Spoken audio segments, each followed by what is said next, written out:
in the immediate aftermath of 9/11, we did some things that were wrong. We did a whole lot of things that were right, but we tortured some folks.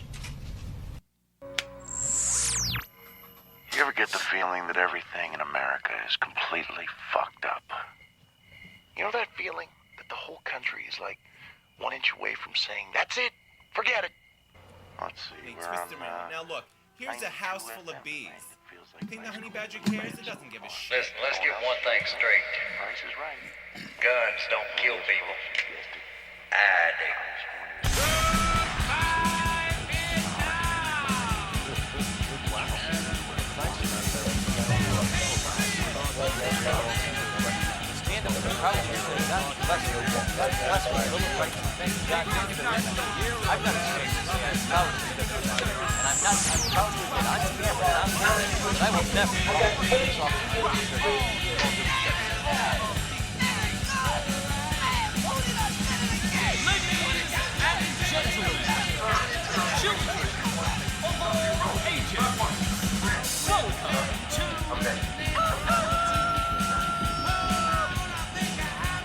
Run out of Tom Woods Show episodes. You know, that's not impossible.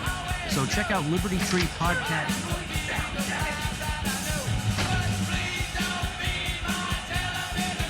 Gold jacket, green jacket,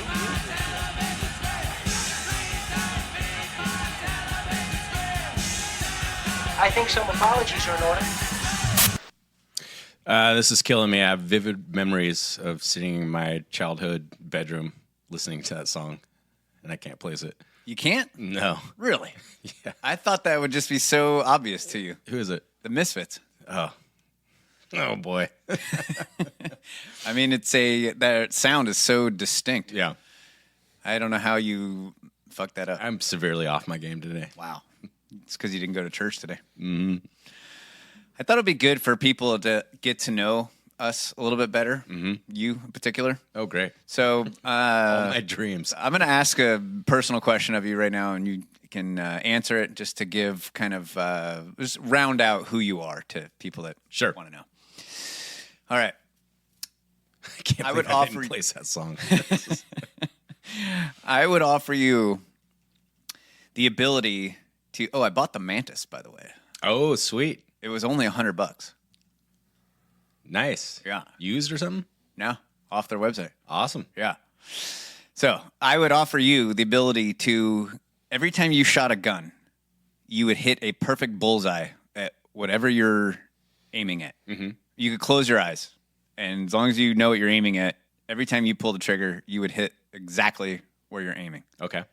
But every time you went out of the house, or even in your house, every time you put on jeans or shorts or sweatpants, they had to be bedazzled. So everywhere you go, you have to wear bedazzled jeans. That is a solid no, my friend.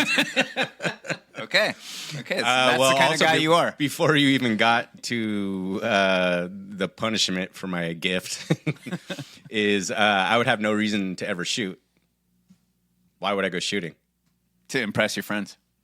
Not only with your shot, but with your bedazzled But then jeans. they look at my jeans and go like, yeah, but then there's that. Guy is impressive. You see those jeans? Do you see those sweatpants? No, I love, one of the things I love about shooting, same thing is like, I've been obsessed lately with chicken picking, country guitar, which is really difficult. Just, I won't get into the details of it, but the way that I learned how to pick, I have to like change, basically relearn how to play the guitar. Right. And I geeked out on this probably 6-7 years ago, something like that. But it's the exercise of going through it of like, okay, this is the thing. We're going to sit here for an hour and figure out this Brad Paisley lick.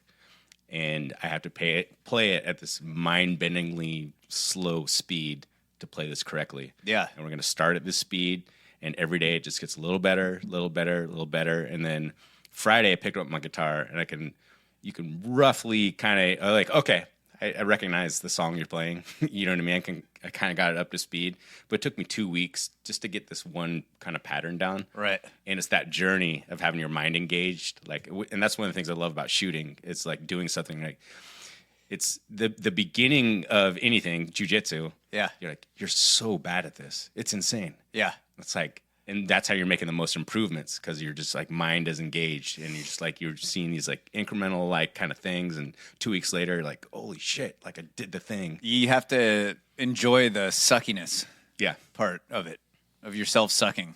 that's why I never want to become a black belt. You're like, this is just all boring. Right. Just manhandling everybody. That's why Jake always looks so bored in the gym. I was thinking about that in a similar way today when I went to the Orthodox Church for the first time. You stand for so long that your feet start to hurt and everything. I'm like, this kind of sucks. But at the same time, you're like, it's kind of supposed to suck. Yeah. Like, you're not here to like feel comfortable. You're here for something greater than that. And you just have to kind of embrace the difficulty of it. It's kind of, I think that's kind of relevant to, not to bring everyone down, but we had to put our dog down last Monday. And it was incredibly sad. He was very much a family member. And, but I was telling you at work, I was like, I have a feeling, I know he's going to the vet today and things aren't looking good, that I'm going to be, put him in the backyard, I'm going to be digging a hole. And I was going to get our, your jackhammer, my Sawzall. There's tons of roots and stuff. And I decided not to. I was like, I want this to kind of suck. We're doing this all with a shovel. Yeah. And it's going to take a lot of time, and you're going to be in pain. And it's just like, I'd rather do that than make this as easy and as efficient as possible. Because the whole time I'm doing it, I'm thinking about him. I was just like, this is kind of how we honor his legacy. There is something to that. Like, the idea of digging a grave, like men working to dig a grave, and like it's kind of part of the mourning or the suffering for the person who is lost. When you roll up to the cemetery and they have like a backhoe there just digging a grave, it kind of seems a little Like crass. like or like garish a little bit, like kind of right. Like this, you're not supposed to have backhoes here in the cemetery. Yeah. It does. It's a bit of a contrast. It's supposed to be this like solemn, terribly sad event. Like, why try to make it easier? Right. Kind of a thing. Oh, my mom was in town here to visit, and this story will drive you nuts because it drove me nuts. Okay. And where the town we're from, there's one little main street. Yep. All the stores on there and stuff. And one of the stores that happens to be owned by my aunt is like a Ferndale store. They sell like Ferndale shirts, like the one I'm wearing right now. Yeah. Hoodies for the high school football team and everything. Bunch of 6th grade girls. As their ringleader, there's this one girl who's just constantly in trouble with everything. They hatched this plan and ripped the store off. No. For like $1,200 worth of merchandise. How?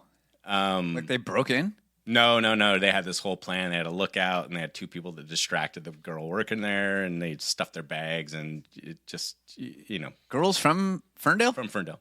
Whoa. And so, as always happens, one of the moms sees this bag full, of like hundreds of dollars of merchandise. It was like, they got caught. Yeah. And so there is a policy with the school that the school has jurisdiction from the time that they leave school till they actually get home. Say they left school, devise their heist. Yeah. And so like this falls under our umbrella, basically. And so, as you would guess, in Ferndale, they don't take too kindly to people ripping off a local business. Yeah. And they're all local businesses, yeah. Which is great about Ferndale. There's no chain stores there. No. It's like part of the town policy or whatever. The closest they ever came was when Figuritos had a video store next to the pizza parlor. Which has been the second one in the county. Yes. Everyone's like, oh, this is how it starts. Totally. This is how it starts. Goddamn corporations. Like 50 square feet next to a pizza parlor. Like, oh, great. And this is and so my mom was telling me a story, and it kind of hits home because my aunt owns the stores. It's like, oh man, that sucks. It was like, well, the school cracked down, suspended them. The girls got kicked off the basketball team, and then there was like 5 girls involved, 5 or 6, something like that. 2 of the parents are suing the school now. Okay. Yeah. Those people are not from Ferndale. Yeah, that's what I said. I was like, the first thing I said to my mom, I was like, are they Ferndale families? My mom's like, I don't know. I was like, obviously not. Yeah. What the fuck? I was pissed. My mom Dude, was that's such a good microcosm for our society at large, because Ferndale has been able to hold on to This the thing. values that a lot of society has lost. You can go back to Ferndale. It's like going back in time. Oh, absolutely. With the architecture, right? It's a Victorian town, and it's also going back in time to the way things used to be when we were kids or our parents were kids. You can find that still in Ferndale. Yeah. But just like all of our other cultural norms that have been totally diluted by people's selfishness and desire for fast everything, like that all just can be easily erased. And then people start, that's like when the lady sued McDonald's for the coffee being too hot. Right. You know, like the personal responsibility just disappears. And hopefully Ferndale doesn't allow that to be a thing anymore, because it would be such a loss if Ferndale You'd did be start to kind turn of into- in a small knit community like that. You'd be kind of making yourself a pariah for even trying to do that, which I would imagine is suing the school for what? because they specifically because they got kicked off the basketball team. What, those girls were gonna play college ball and go to the WNBA or something? Give me a fucking break. Talk about your low status bars, by the way. Okay, let me bring you back up. Okay. Did you see that Instagram post that Derek sent us No. about the Ferndale football team? No. Dude, you're gonna fucking love this. So right now, Ferndale High has an undefeated and unscored upon streak Wow. going that is the best in the nation. Really? Their score from all the games they've played so far this year, 450-0. So look at this, For dude. those of you not familiar with Ferndale, it's pretty much Texas. It revolves around high school football. Yes. So We're much always good. When I first met my wife, I was like, I'm going to take you to where I'm from so you can meet my parents and everything. And as we're going over the bridge, there's one bridge that goes in the town. I'm like, just a heads up.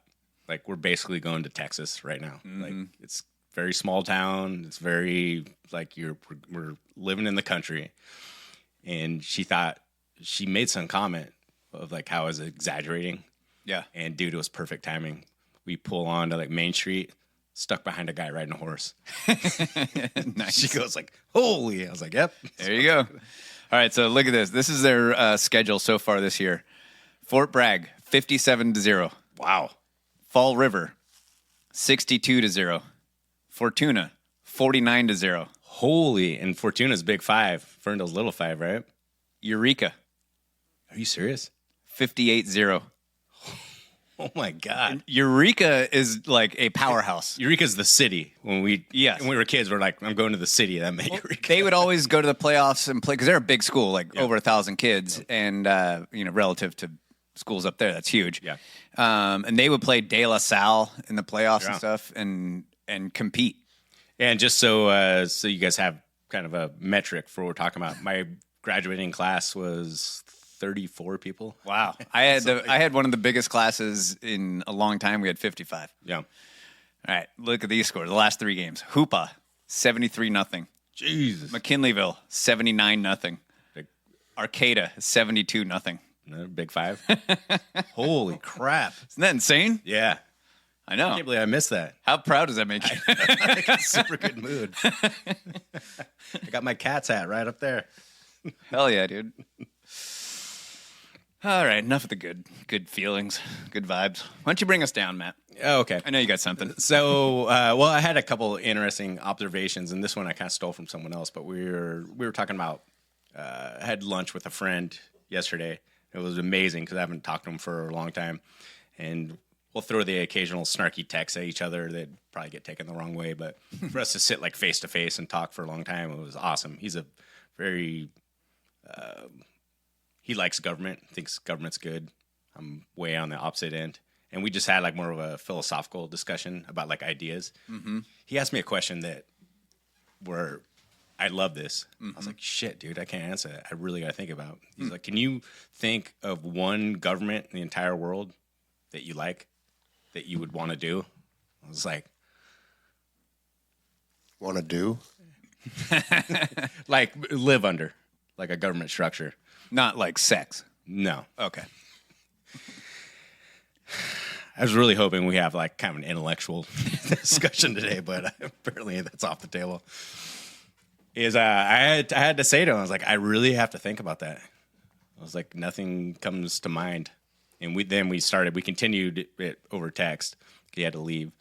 And interesting exchange of ideas, which I really liked. I thought was kind of cool. We were also talked about the fentanyl fold. Fold? Oh, yeah. Yeah. The guys on fentanyl. Right. He kind of made a funny comment. He goes, the heroin fold is a little different. They're more like a 45. Right. Or like a 90. I was like, fentanyl is like the full 180. Yeah. Like, yeah, dude, I never thought about that before. Because remember, like, 90s, you'd think like, yeah, they were like hunched over and kind of. Right. But the fentanyl fold is like. It's almost acrobatic. Yeah, it's pretty impressive. Hold on. Did you answer the question, though, about a government? No. I easily could just say no. There's not a single one. Yeah. I was like, nothing comes to mind. Absolutely not. Then one thing came to mind later. I told my wife, I was like, this is interesting. I can't stop thinking about it. And she can't think of anything. I was like, what's the name of that? I think it's the Solomon Islands, that island of like inbred people that don't kill anyone that comes near it. Like, I don't know. I'll give it a go. Great place to start, at least. And then, and I heard someone make the observation. It's like, it's funny we can see images from like downtown San Francisco or Portland or wherever, Philadelphia, Kensington Square, these people. I'm like, that's the fentanyl fold. That guy's high on fentanyl. Well, that guy, that's more of a heroin thing. He's, whatever, kind of not totally hunched over. Like he's nodding out, but kind of still has some of his faculties a little bit.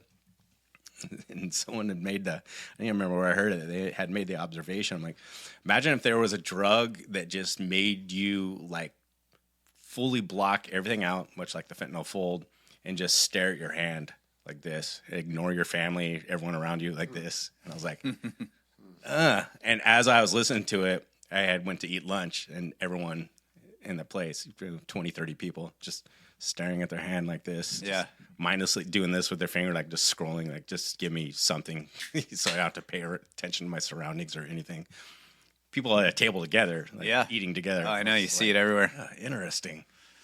Yeah. I deliberately try not to do that when I'm in a waiting room or something. Like, because I notice myself like grab my phone and then usually starts out like answering a text or something. Yeah. And then you have the phone in your hand and you're like, I should entertain myself with like random videos that just pop into my face. And I notice myself about to do it, and I usually go, you know what? No. Yeah. Let's just sit here and observe people. I've been way more mindful of it lately, especially as the day, there's some reason to have it in my mind, like as the day goes on, as you get closer to bedtime, like don't even look at the phone. Yeah. None of this ADD, like faux entertainment, you know what I mean? That you need just, getting pumped into your brain that has no value whatsoever. Right. It's just like, just check out, man. Which is nice because I've been reading a lot lately. Poisoner in Chief. So are you still? Mm-hmm. Okay. How far through are you? I usually listen to it at bedtime, and so I set my timer for 15 minutes. I usually fall asleep after about 10 minutes, so then I have to back it up the next day. Oh, really? But because you're listening. Okay, gotcha. I'm on chapter 4. Okay. So this is kind of interesting because you and I I'm through the book already, and you're still working your way through it. And I'm like, there's certain things I don't want to like say to you, but a couple things like came up, and a couple things that were unrelated to the book end up being tied into the book, which is kind of interesting, and it's stuff that you randomly brought up on previous episodes. And I got to the end of Poisoner in Chief, I'm like, oh crap, like we were just talking about that, but not within the context of the book. It was like totally unrelated conversation. As we say, like everything's connected. Yes. So I get to the end, and we had mentioned, I think it came up in conversation because you randomly brought up Noriega. Panama. Manuel Noriega, the brutal dictator of Panama. Right. And as I'm going through the book, they called it something different. So, and then I had asked you, like, have you heard of the School of Americas? Right. And I think you said, like, you heard of it, but you didn't know much about it. Yeah. Like, you look into it, it's pretty brutal. School of Americas is totally related to Poisoner in Chief, the MK Ultra programs. And when you look at all these different programs, they're all fucking connected, which is like super interesting. So also interesting, since my mom was in town, and I think I've told you this, Jake, before, but I have a family member. It's a cousin once removed, I don't know, something like that. Like, it's my mom's cousin, so I don't know what that makes me. He turned out he's just like a complete super genius guy. He wrote a book, and it's called Going Home, Coming of Age in the New Age. His name's Charles P. Sweet. You can find this book. Okay. And I was telling, as I want to do at family dinner, just telling them everything about the MK Ultra programs. And my mom's all like, yeah, like, I'm pretty familiar with that. She goes, my cousin, Chip, they call him, was involved in those MK Ultra programs. Really? He was going to UC Berkeley at the time, and he actually wrote a book about it. That, doing these experiments with LSD at UC Berkeley at the time. No shit. I'm all, Mom, that's the MK Ultra programs. If you look at the year, she goes, yeah. He wrote a book about it. He wrote a book about his life, but a lot of it has to do with this. A lot of it has to do with, like, Vietnam. I mean, that stuff's related to. Totally. And he tells a story, because I've read some of the book. Now I'm going to read the whole thing and reach out to him. He lives in, like, Indiana now, and he's just one of those, like, he does something different every couple of years, and just master at that, like, incredibly, like, intelligent guy. But he tells a story. I'd read the chapter. This was a year and a half, 2 years ago or something like that, when I think we were doing a dive on the MK Ultra program. My mom said, you should check out my cousin Chip's book. And he was coming out of college and got a job as an engineer for Caltrans, I believe. And so he was up on the 101 up in Humboldt, where we're from, that is notorious for having all, like, the slides and everything. Mm-hmm. And he was trying to figure out, like, how we can mitigate these slides and make the road safe, because it used to be back then on the 101, every winter the entire 101 would shut down. Yeah. You know what I mean? They have to, like, redo it, and then we'll try a bridge now or whatever, but it's just like it's redwood country through the mountains, and you're fighting geology, having a freeway there. But he talks about in the book that he goes, yeah, I'd be sitting on the road, like, doing calculations and sketches and trying to figure everything out. And there's this guy named Crazy Charlie that'd come down and play guitar next to me and just shoot the shit. And we were talking about, like, LSD, and he was talking about, like, yeah, I'm doing this, like, program with, like, LSD and all this. And they became, like, kind of friends. He goes, he was out there. Guess as to who that was? Kaczynski. Charlie Manson. Really? Yes. Oh my God. Charles Manson. Goes, yeah, Crazy Charlie came down, played guitar, and sang for me. And we talked about LSD because we were experimenting back at UC Berkeley a bunch and everything. And it turns out that was Charles Manson. Holy shit. Charles P. Sweet. Charles P. Sweet, I believe the name. The name of the book is Going Home, Coming of Age in the New Age. I'm not totally sure that name is right, but. So when you go through the, so we were talking about, like, School of Americas. Now, this won't be a spoiler alert for you, but Poisoner in Chief, turns out the CIA concluded that blasting people's minds with LSD and putting them in sensory deprivation rooms and torturing them had no, like, real value. Yeah, shocker. Yeah, sorry. I don't want to spoil the end of the book.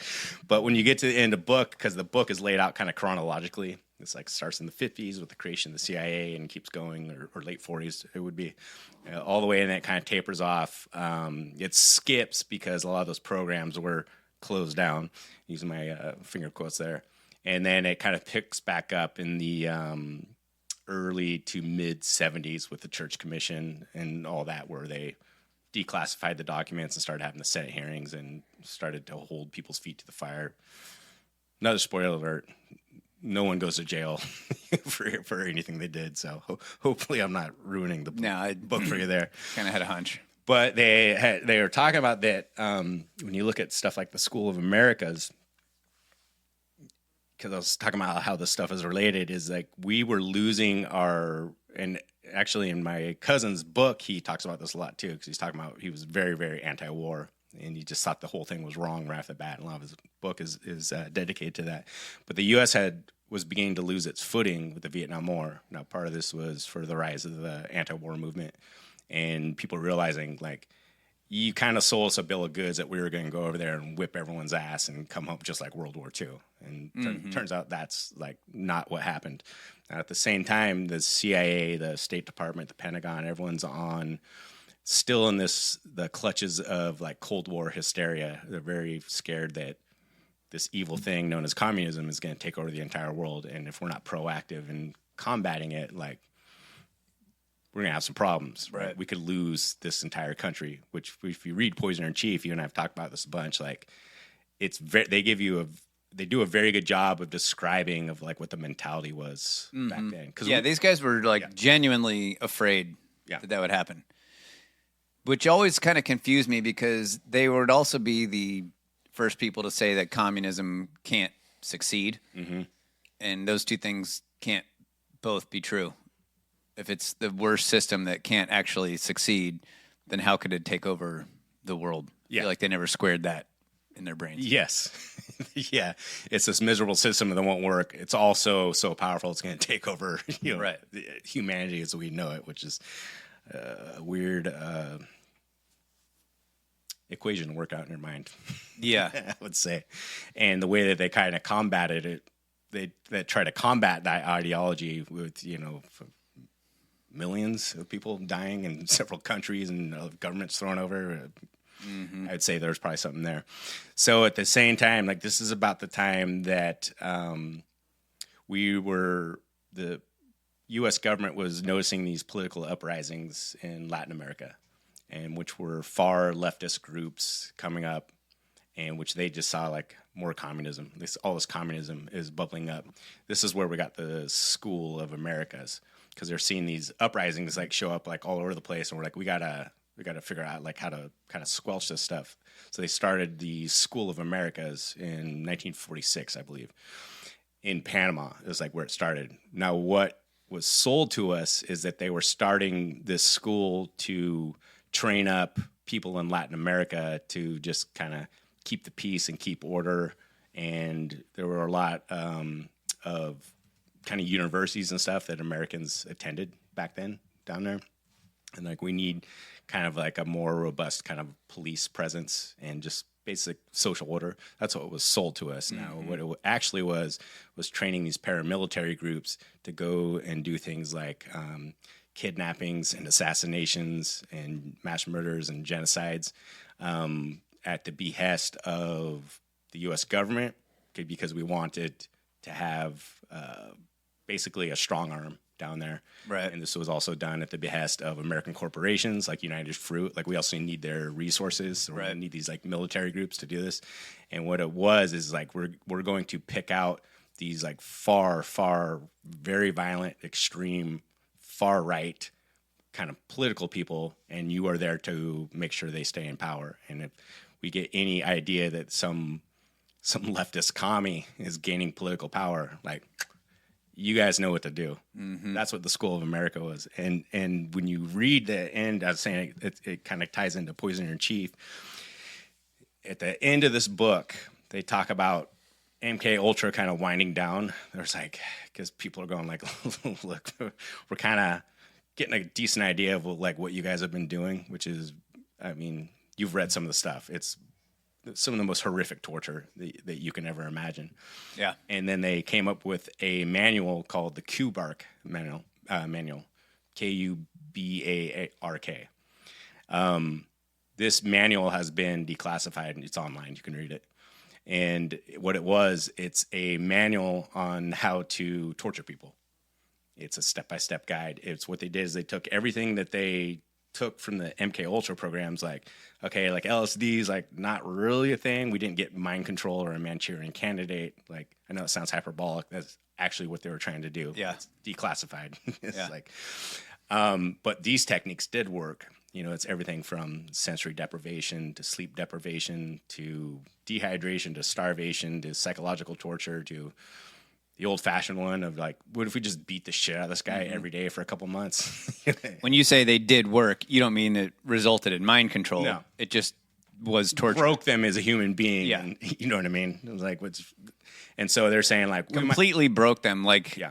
like what happened to Ted Kaczynski, like a broken person, Charles whose- Manson. yeah, whose personality Bulger. has been like wiped essentially. And you have to look, and they talk about it a little bit at the end of the book, because there is a, what do they call it? They amended it because he released the book, and so many people reached out to him like, hey, I have more information. It's a great book. And like, I know my dad was in this, or blah, blah, blah, blah. So he, what do they call it? An afterword? Something like that. An addendum. An addendum, yeah. They had like added in it, and that addendum is really interesting. He's like, since I published this book, I've learned this so far. And so that at the end of the book, they start talking about the CIA rendition group. And this group basically, when you read about it, and they were getting really specifically interested in Latin America with all these leftist uprisings. And as you read it, and it doesn't call it this in this book, I was like, that's the School of Americas. This is what they're talking about right there. And because that was started about the same time that the CIA was created. We're talking like late 40s. Yeah. And trying to combat this like communist hysteria that everyone was talking about. And that CIA rendition group is still around today. It's the CIA rendition group that took the QBARC manual on how to torture people and made the call at Guantanamo Bay after 9/11. And it goes like, okay, here's the manual. You guys get to work. And so the reason that I bring this up is that it's kind of silly to look back on Poisoner in Chief, because, you know, we read it and we talk about like, man, they were like fucking psychos back then. Same thing. Yeah. It's still going on. They have the same manual, actually. God. And so if you look at the School of Americas, is because remember when we had some whistleblowers. Who was that? John Kiriakis, I think his name was. Yeah. He was on Tucker Carlson. He was a CIA whistleblower. He goes like, they were trying to give me this interrogation manual. Like, do you want to be certified for interrogation? Yeah. And he goes like, no. Enhanced interrogation. Enhanced interrogation. Yeah. And he was like the only person who said no to it. For which he was eventually thrown in prison. He was rewarded with imprisonment. Yeah. And this is what... And having his life ruined. Oh, yeah. Totally bankrupted. Yeah. Can't get a job anywhere. Pariah. Can't get a job with Uber because he's a convicted felon. Convicted felon, yeah. This is what he's talking about. And I would venture to guess that if you ask him, like, you're talking about the QBARC manual? You go, yep. Because it's the same manual. They tweak it. It's actually 7 different versions that they keep updating. Yeah, like a textbook that you get in college. Yes. And which is just, let's just think about that for a second. Of like getting everyone together, like, all right, everyone here, all good? Like, okay, here's the memo. Just kind of read it through. Like, this is what you guys are going to do. It's a textbook on how to ruin somebody, how to torture them to death and terrorize an entire population. That's what the School of Americas was.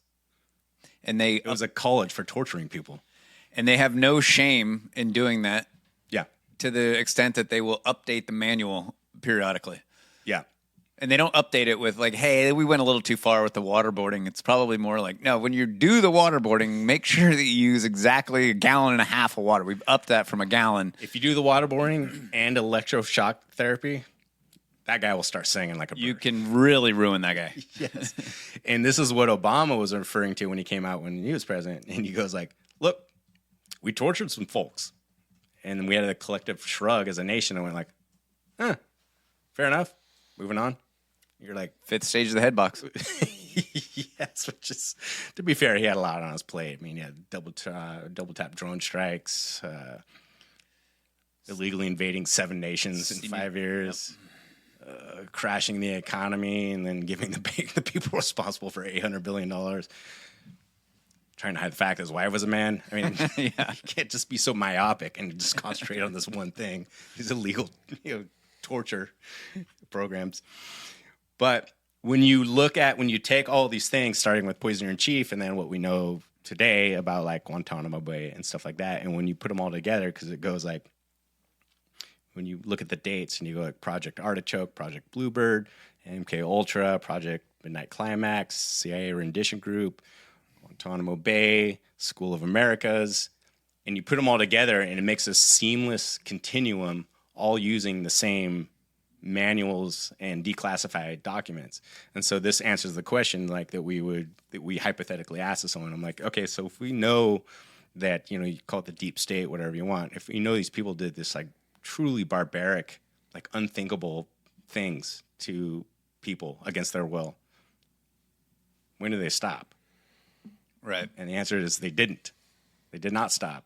Not only did they not stop, these programs grew and got bigger and bigger and bigger and bigger. And that's why I think, because people often ask, I got asked last night, like, why do you fixate on just like the darkest shit in the world that happened 40, 50 years ago? I was like, because it never stopped. It's the same thing. They're still going on. And all of these things that happen provide the framework for the problems that we have today. So it's like you have to, what's the saying? Those who don't know history are doomed to repeat it. Yeah. I'm like, that's what we're looking at in real time, which is so important. This is why I think a book like Poisoner in Chief is so important. Yes. Totally agree. Quick break. Sure. Check on the dog. Is that a good break? Yeah. I got time more.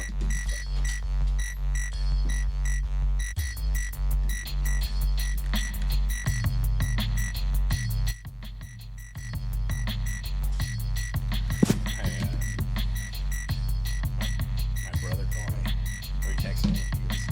Rubber so fake, vicious BRNR, renegade, baby back, maniac, car alarms are in chart, yellow eyes, surf and turf the gasoline, make me search for scissors, taking pictures, turning Japanese, strawberry clockwork, rocker wanna fire this, buy me up a 90th tiny house and violins, that's why the pins and needles that I sew with all the dirtiest, so come and tread the depth of this perception if you're curious, hurry wigs messed up, wrestle with the woe is me, ricochets that hit your face and settled in your Ovaltine, don't believe the hyperloop or why sumo even try to measure up the Seneca in finer suits and beeper ties. These are guys that get their kicks by soldering your fingernails, laughing at the lockers while they're doctoring your ginger ale. Distant tales on how it was, revisions with the pitter pat, up and down my power launch on how it was on River Ave. If you can't bid them wells, Infidel christening, ship them to the donor man where all the ants are listening, dripping in that jellyfish scale, back the oven mitts and set it and forget it, cause I'm steady on that other shit. Cover it, amity, tambourine, war cry, hit them with the rhythm of that Ithaca.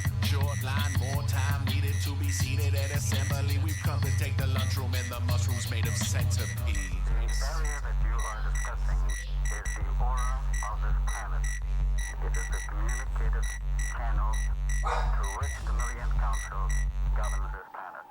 From the ground where they house shit for cables, mouthfuls of millet turned to scalpels and staples, couch full of village voice, Illinois keychains, death be a filler's point, kill the noise briefcase, tell your teammates cherries on a chalkboard, got a broad belly just to carry round his aux cord, encore, treading the rest of your own face when the best of your options are sopping in propane, he rocking your rope chain, a problem you can't solve with some years, ever clearer spirited phone calls, mirrors on both walls, watching you nod off for fear that your own flaws will not at the drop floor. Rock 'em in sock toys with the rubbed off toolies on the way to fake jacks. They got stuck on twosies. Stuffing his blue jeans right at your boot spurs. Fuck your life, Bobby, light up your block like a cute bird. Wanna fight about a flower? I'm down at the shipyard with a hoochie mama using the boots as a whip card. Bottomless pit bog, starving but still wavy. Walking with 6 laws through the parks of the still crazy. Starting at 280s, in a dark glasses, part of the roof, rainy teeth full of bar matches, speeding through fall fashion week. If the truth hurts, I'll be in a Jaws hat, capris and a new fur.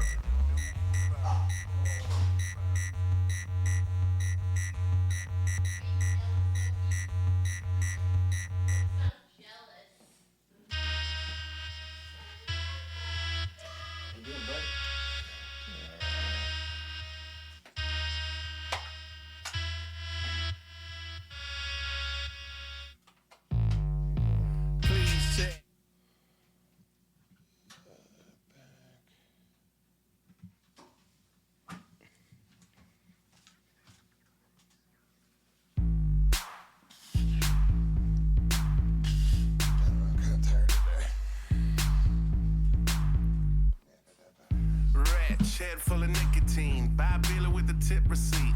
Hot skip a liquor sticks ravine. Sprayed with the Raid and the Listerine. Clean, now he got his beers, he's liable to hang out the car with the piercing rifle. Pet peeves and the bleeding Bibles. Let him stick 2 nickels on your ears and eye holes. Cup with the tartar chase. Walk with the vomits in the marketplace.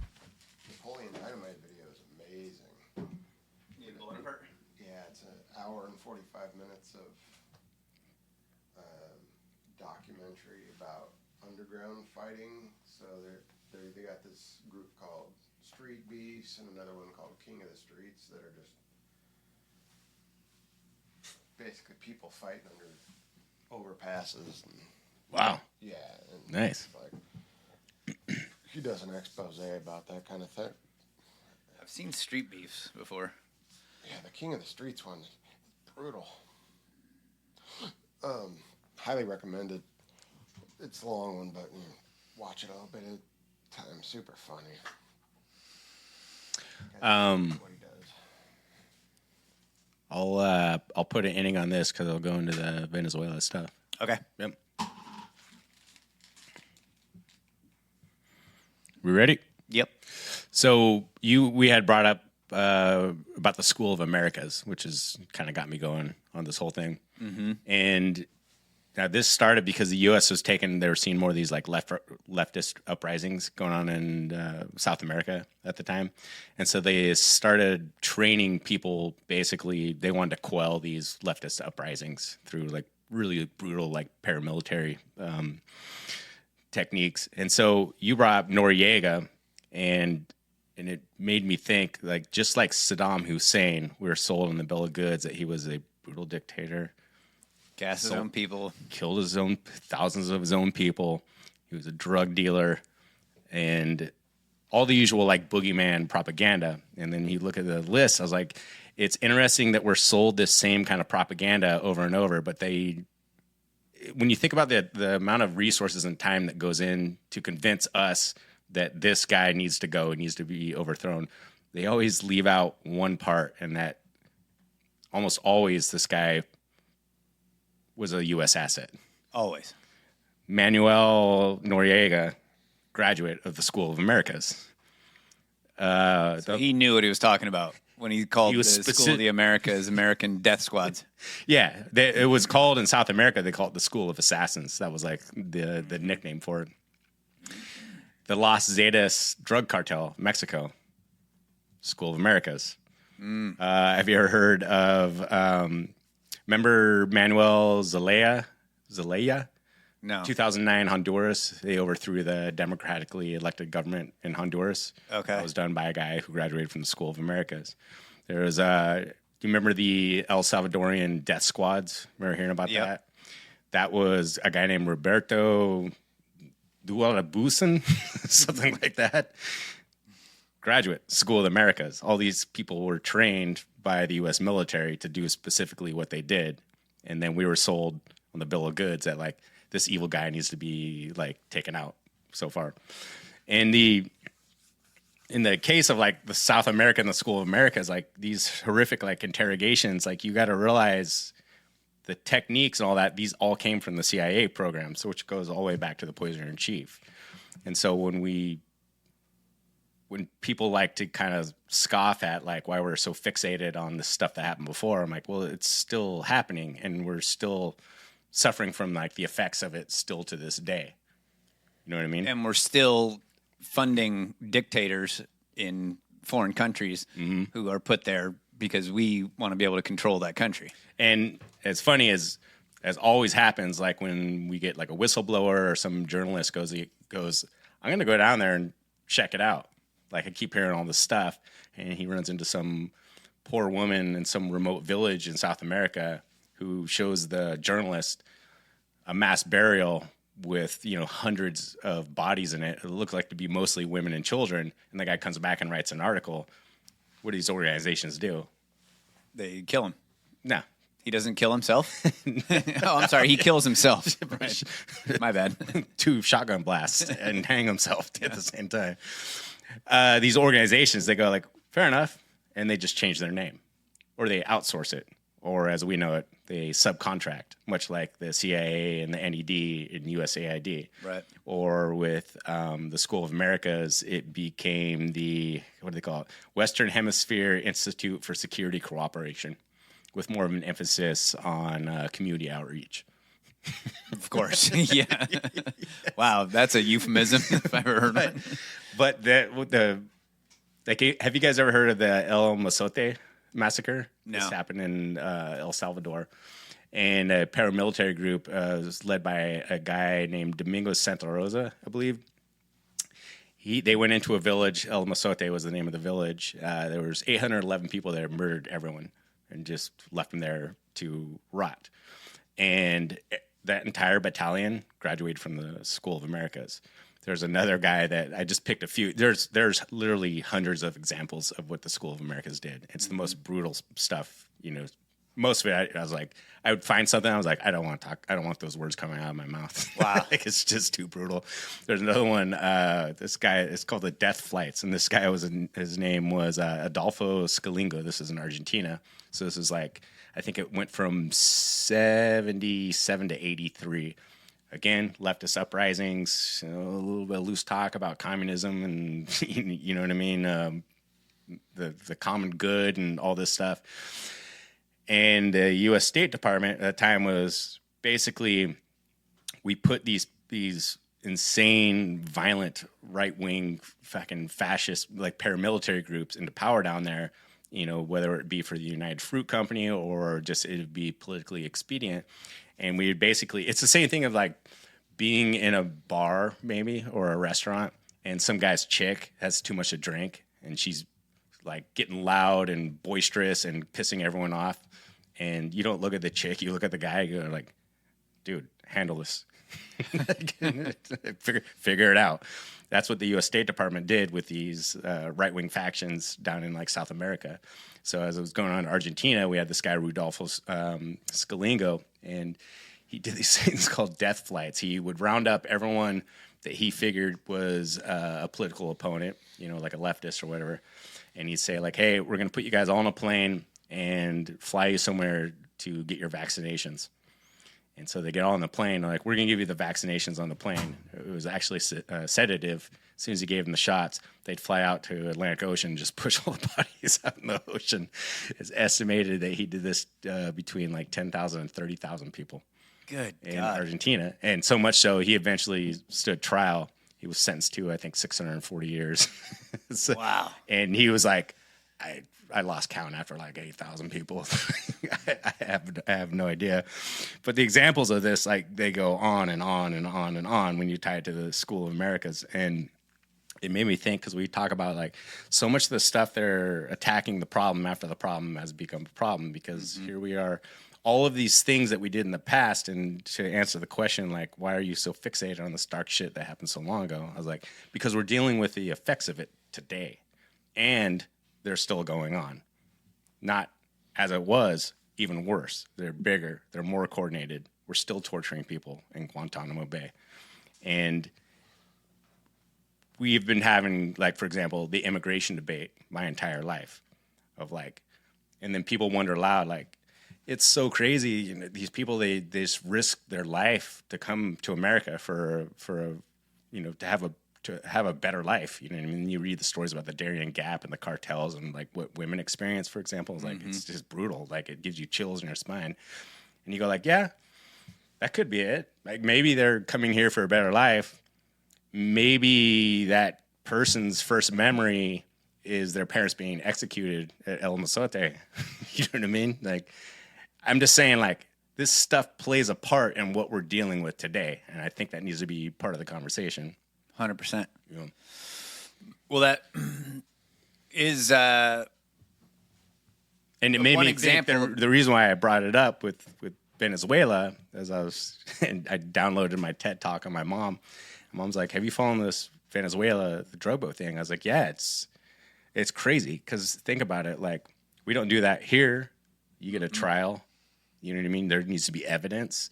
And it's like, instead we go over there. Not only do we just blow up someone that allegedly had drugs, I don't know, and we celebrate it on news. Like, man, look we're just fucking bringing the hammer down on these people. I was like, you got to think about whether you're double tap drone striking a wedding party in Afghanistan, Obama, or you're blowing up a boat full of maybe even fishermen. Like, but let's just say they had drugs. How many family members are back in Venezuela going, what's their view of America right now? Right. You know what I mean? Yeah. The Venezuela thing, when that first happened, when he blew up that first boat and everyone was celebrating it, you and I had the reaction of saying it's not right without even giving it much thought. Yeah. Just like, that's not right. You can't just blow up someone because you suspect them of trafficking drugs. Like, there's a lot of questions that have to be answered first. Even if they did have drugs. Right. You don't just blow them up. Right. Yes. That's not... Now, if you're at war, then yes, you blow up the enemy that you're at war with. And I'm against war for all the reasons that we talk about all the time. But even if it was a war that I would approve of, like a defensive war, like, I don't need to put the person that's trying to kill me on trial. You know, that's a different situation. This is clearly an enemy combatant, and I'm going to kill him because we're at war. Right. But we're not at war with Venezuela. No. We haven't declared war. All we've done is waved our magic wand and said the word terrorist, actually narco-terrorist, which is a made-up, even more made-up word. And we just, by this magic wave of the hand, they're a narco-terrorist, therefore we can blow up whoever we want to, which is totally illegal and immoral. Yeah. And our country is based on the fact that people are innocent until proven guilty. This is the core idea of laws, is that you deserve to be found guilty before you are punished in a court, judged by your peers. So that spirit applies to blowing up some boat. You have to prove that that person deserves to be killed before you kill them. Yeah. And you can't do that by just saying, oh, well, they're a narco-terrorist, or I saw duffel bags in the boat, and we just assumed it was fentanyl. Or we're sold some bullshit propaganda saying, like, every time we blow up one of these boats, we save 20,000 American lives. I'm like, okay, those numbers are fucking dubious at best, and I don't know how you got them. I was like, but that... Did you... I don't think you saved one life. Yeah. Because what are they bringing from Venezuela? Cocaine? Yeah. Cocaine does not kill people. You can't overdose on cocaine. It makes them smarter. Maybe a little too talkative. You wish they would die. Don't do drugs, kids.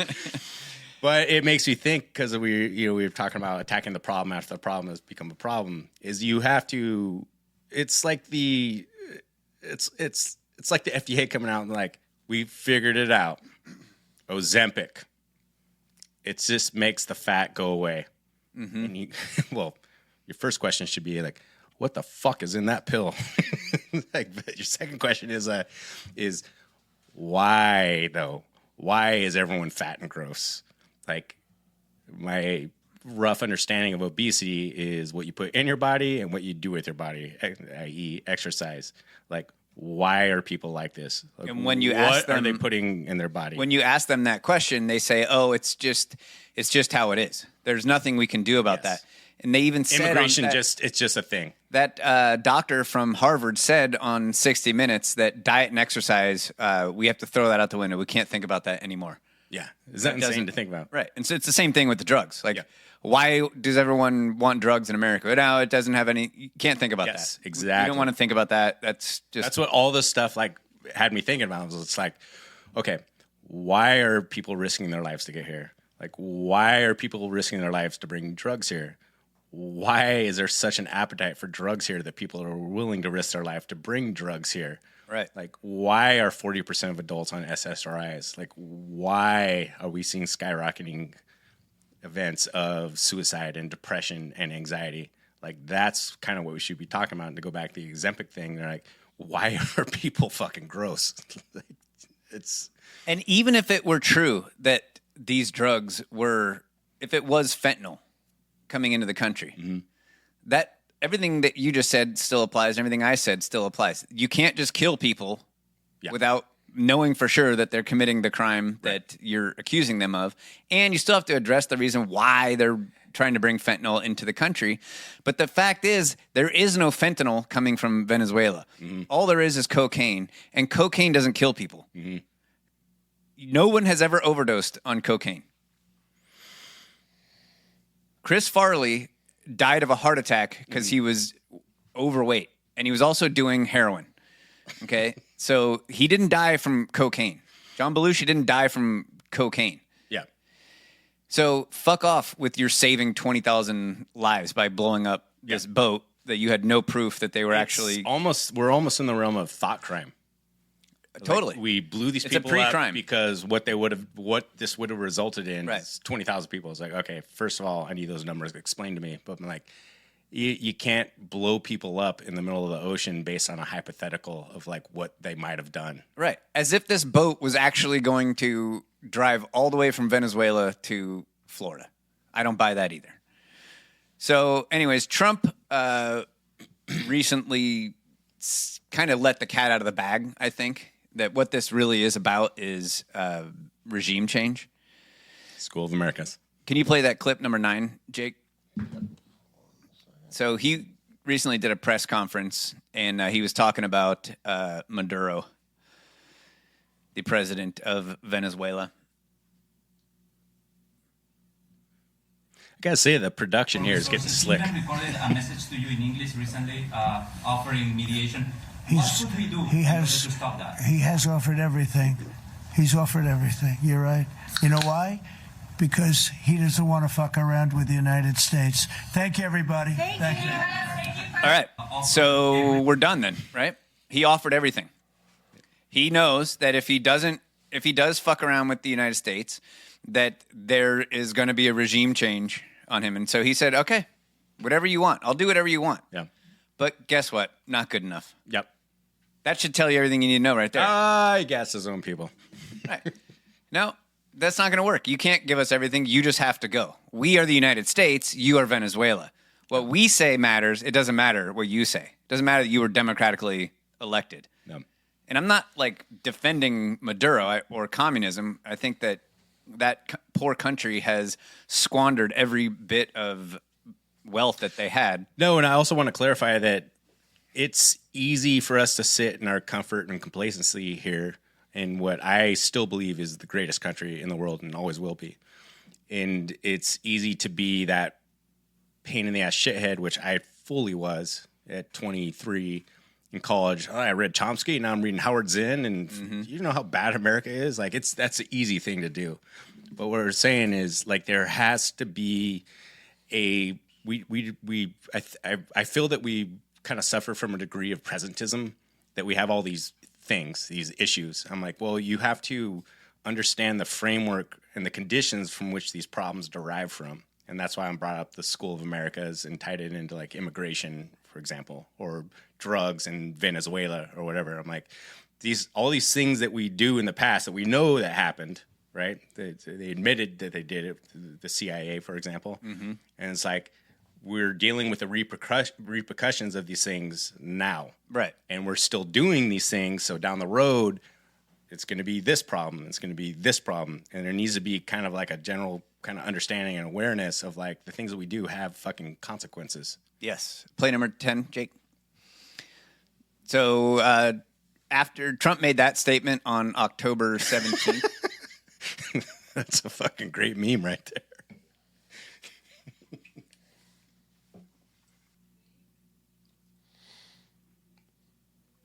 Show over? What happened? No, play number 10. Oh, sorry. We have to remind our producer to deviate from 4chan every Get off couple his minutes. phone.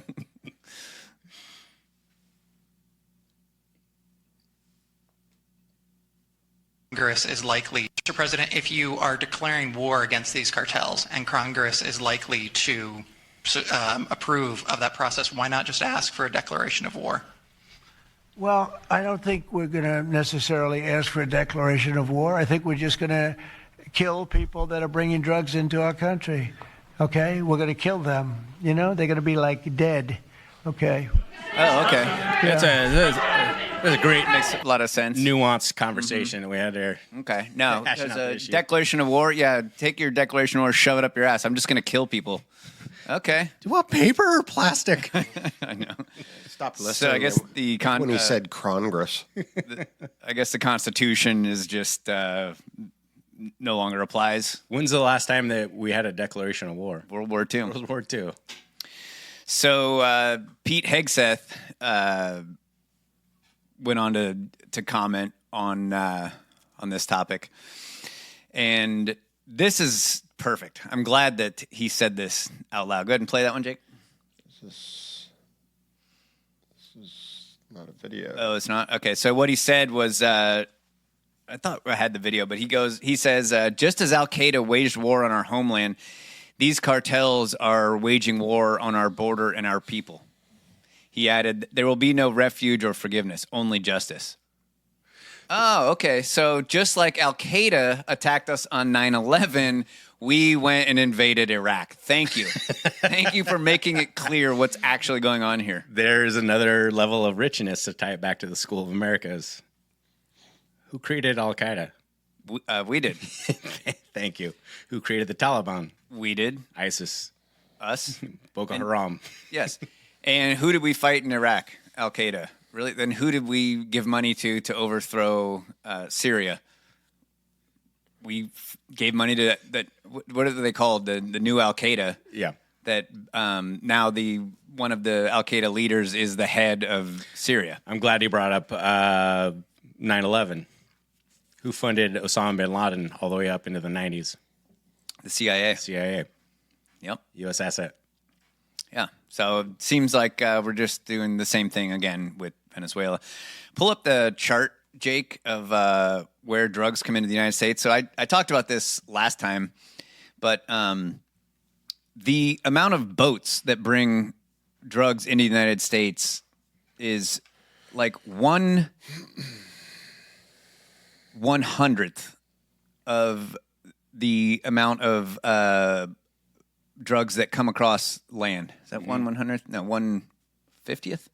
Yeah, it's 50 times fewer. And yet we're just going to go blow up boats. We're not going to build a border wall. We're not going to ensure that these drugs can't come across land, even though that's where all the drugs come across.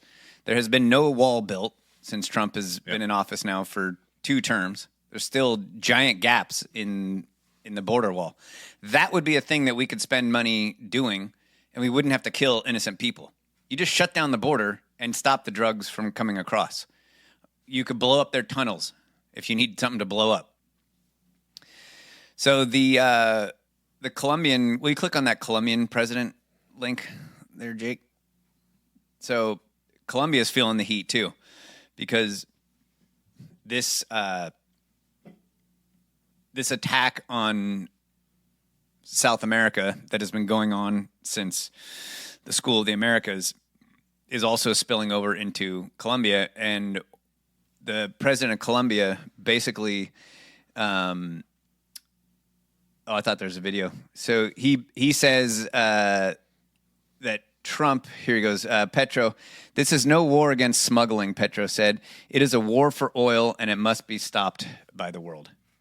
And I believe that's true, because the only reason that they are interested in a country like Venezuela is that they have rich natural resources. Yeah. We've already established that there are no drugs coming from Venezuela in any significant amount. It's wild to think about that. We're having the same discussions that we had in early 2000, 2002 when we invaded Iraq. Or like, this is like a war for oil, right? Mm-hmm. And they haven't changed. They haven't really changed the propaganda. You're saying like, no, Venezuela, like evil dictator, is killing his own people, trying to flood the country with drugs. Like we need to go in there and take over. It's sadly funny to go and like, it's just, they didn't even change any of the propaganda. We're having the same discussions about stuff. Well, you'll like this. In case I still haven't made my case, New York Times reported on October 18th that President Trump authorized the CIA to operate inside of Venezuela. Mm-hmm. This BBC reporter asked, why did you authorize the CIA to go into Venezuela? He said, I authorized it for 2 reasons, really. Number one, they have emptied their prisons into the United States of America. So, okay, if that's true, so you're going to go into Venezuela, what? Who said this, by the way? President Trump. Okay. So they emptied their prisons. Are we going in there to punish them? Are we going in there to open their prisons back up, to put these people back in there? It's kind of like the thing in Poisoner in Chief when Churchill goes, they are developing biological weapons. We now have to develop biological weapons. Yeah. Because their biological weapons that they're going to use on us, the only way that we can protect ourselves from their biological weapons is by killing them with biological weapons. It makes no sense. Yep. The prisoners have been emptied into the United States. What does that have to do with you going into Venezuela? Yeah. Except that you're going to overthrow their regime, obviously. He said, and the other things are drugs. We have a lot of drugs coming in from Venezuela, and a lot of Venezuelan drugs come in through the sea. So you get to see that, but we're not going to stop. But we're going to stop them by land also. So not a lot of drugs come in from Venezuela, and not a lot come through the sea. But he says we're going to stop them by land also. The president would not speak on whether the CIA's goal was to topple Maduro, for whom the U.S. has offered a $50 million bounty. Yeah. There you go. Can you play that clip number 15, please? Fox News alert, Trump's not just taking aim at Maduro's coke boats. Now the CIA is getting involved. Senior national correspondent Kevin Cork has the latest. Kevin. Evening, Jesse. Now, to be clear, in the special ops world, covert action inside other countries is common tradecraft. And if there's an escalation to achieve an objective, so be it. In fact, the president said as much today in the Oval Office, acknowledging the intensifying pressure on Venezuela and the renegade Maduro regime in an effort to interdict narco-trafficking coming out of that country. And while that effort has notably disrupted seaborne traffic, the president said today, Jesse, the time may have come to move inland. Are you considering options, are you considering strikes on land? Well, I don't want to tell you exactly, but we are certainly looking at land now because we've got the sea very well under control. We've had a couple of days where there isn't a boat to be found. And that I view that as a good thing, not a bad thing. But we had tremendous amounts coming in by boats, by very expensive boats. You know, they have a lot of money, very fast, very expensive boats that were pretty big. And the way you look at it is every boat that we knock out, we save 25,000 American lives. Pause it. I love how they refer to the Venezuelan regime as the renegade Maduro regime. What does that mean? Renegade. Like, against who? I think he's doing exactly what he's always done. Yeah. Is he not doing what the people want? Or is he just not doing what the United States wants? Yeah. So you're a renegade if you don't jump when the U.S. says jump or ask how high. You don't do exactly what we tell you when we tell you to do it. There, for the people that think that, so I was talking about the death flights in Argentina. Yeah. And people say, like, it seems fanciful if you are sitting behind that 5 layers of that cognitive suppression wall. You're like, no, government's good. They always do the right thing. When that guy that I was telling you that it was running the death flights in Argentina, and part of his technique is all the soldiers on board, like, you guys have to throw people out too, because I'm not going down alone if this whole thing goes sideways. Well, that's the same thing I was thinking about with the CIA, that the reason that they kind of have to keep their program going, because if they stop this torture regime and they start bringing people in who are... Like, you guys are doing what now? Yeah. Then they're going to start asking questions and looking into what was going on, and people will go to jail. Yeah. So they have to keep everyone doing the torture. They have to keep it going, because if they stop, they all get fucked. Right. There's a quote is after this guy ran it up back to our State Department in Argentina saying, like, okay, here's my plan, because we're saying, like, get rid of these people, like, figure it out. You guys, will do. I got an idea. It's called the death flight. We're just going to sedate them and throw them into the Atlantic Ocean. State Department goes, good. Here's the correspondence going back to the guy who's saying, like, here's the plan. He says, quote, if there are things that have to be done, you should do them quickly. We won't cause you any unnecessary difficulties. If you can finish before Congress gets back, the better. That's from Henry Kissinger. He's in hell, by the way.